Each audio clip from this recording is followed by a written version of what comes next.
சிறகடிக்க ஆசை சீரியல்ல இனி எபிசோட்ல என்ன நடந்திருக்கு அப்படிங்கறத பார்க்கலாம்.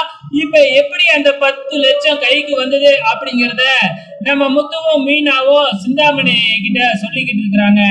அதாவது சிந்தாமணி திருடிக்கிட்டு போனது பணமே இல்ல, அது வெறும் பேப்பர் பண்டில் தான்.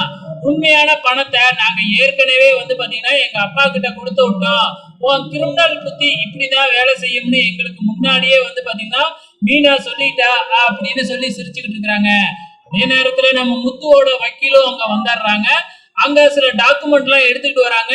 அதான் முத்து எல்லா பணத்தையும் கொடுத்துட்டாப்ல, இதுக்கப்புறம் உங்களுக்கு பணம் தர வேண்டியது இல்ல அப்படின்னு கையெழுத்து போட்டு கொடுங்க. இன்னும் 1 மணி நேரத்துல வீட்டோட ஒரிஜினல் பத்திரம் வரணும் கைக்கு, இல்லைன்னா நாங்க உங்க மேல கேஸ் போடுவோம் அப்படின்னு மிரட்டுறாங்க. அங்க இருந்த சிந்தாமணியும் பைனான்சியரும் மிரண்டு ஓடிட்டாங்க. பத்திரத்தை கொடுத்துட்றோம் அப்படின்னு சொல்லிட்டு. அதுக்கப்புறம் பாத்தீங்கன்னா நம்ம முத்து அண்ணாமலை ஃபேமிலி அப்படியே பாத்தீங்கன்னா வீட்டுக்கு மறுபடியும் ரீ என்ட்ரி கொடுக்குறாங்க.